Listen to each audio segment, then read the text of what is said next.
For this activity, we're going to be reading a selection from the book There by Tommy Orange. The point of this activity is to explore point of view. We're going to be seeing how events or quotations specifically can mean something different when you look at them from a different perspective. Perspective is everything. Also, we're going to consider what it means when we take a quote out of context and determine if that's a dangerous thing or not.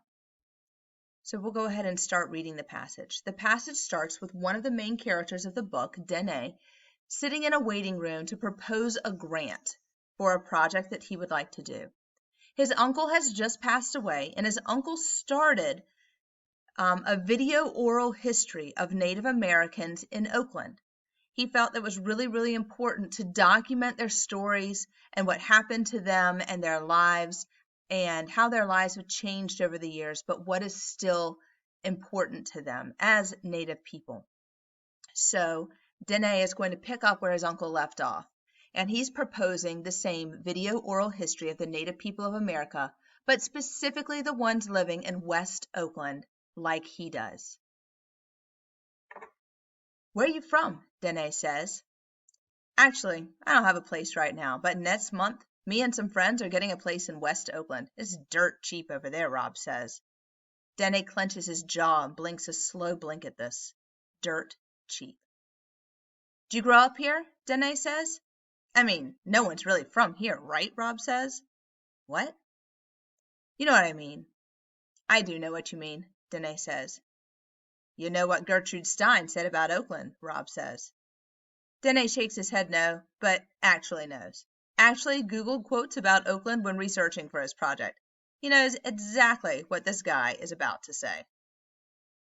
There is no there, he says in kind of whisper with this goofy open-mouthed smile that Dene wants to punch. Dene wants to tell him he looked up the quote in its original context, in her Everybody's Autobiography, and found that she was talking about how the place where she'd grown up in Oakland had changed so much, that so much development had happened there, that the there of her childhood was gone. There was no there anymore.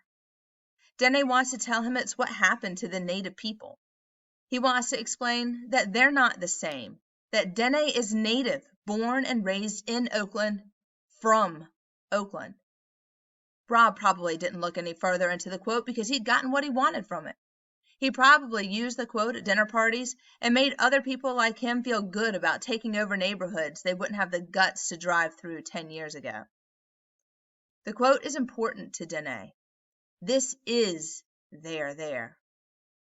He hadn't read Gertrude Stein beyond the quote, but for Native people in this country, all over the Americas, it's been developed over. Buried ancestral land, glass and concrete and wire and steel, unreturnable, covered memory. So in this passage, it focuses on a quote that Gertrude Stein wrote in her Everybody's Autobiography, There is no there. And when Gertrude Stein said that, she was talking about the place of her childhood where she grew up. The there that she grew up in is no longer there because it's been developed over. It's changed so much. Oakland has changed since she was a child. Rob, who wants to develop this area, who wants to create this place for hipsters, take away what's originally there and turn it into something of his own, says there's no there. He is coming from a different perspective, a different point of view, and he didn't look at it from what Gertrude Stein said. He took it and applied it to himself in a way that would help him. Dene takes this same quote and applies it to the Native people. And when he applies it to the Native people, he explains that. That's what I want you to take a closer look at. Go back and listen again or read again if you need to. And think to yourself, what point of view is Rob taking here? What point of view was Gertrude Stein taking? And what point of view is Dene taking? Danae's sort of taking the side of the Native Americans, but what is he understanding this quote to mean? And you're going to answer these questions in complete sentences with correct capitalization and punctuation. You can pause this video after each question, type your answer, and then hit play again. Number 1, what does the Gertrude Stein quote, "There is no there," mean to Rob? Go back and look in the passage. Think about what he wants to do. Think about how he's referred to West Oakland. How is he talking about this place? So what does this mean to Rob? What do these words mean to Gertrude Stein? It's explained in the passage, so go back and take a look at it. What did they mean to her? What was she talking about when she said, "There is no there"?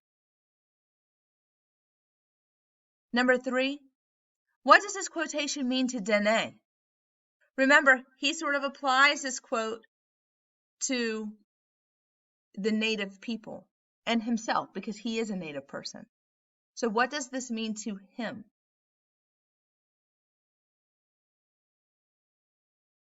Number 4, how did reading the quote in context help Danae apply the quotation to his own life and the lives of the natives? Number 5, what is Danae telling us or saying about the Native people and their lands? What has happened to them? 6, what is Danae's tone and how does it differ from Rob's? Why? Tone is the author's attitude towards a subject. Since this was dialogue, you have Danae's tone. How would he have sounded? Would he have sounded arrogant? Would he have sounded jovial? Would he have sounded depressed? How would he have sounded? Don't use happy or sad. And how was Rob sounding? What's his tone? Why are their tones different when they're talking about the exact same thing? Finally, number 7, is there danger in taking a quotation out of context?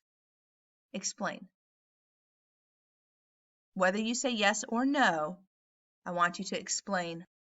Don't forget to click submit on your assignment when you're done.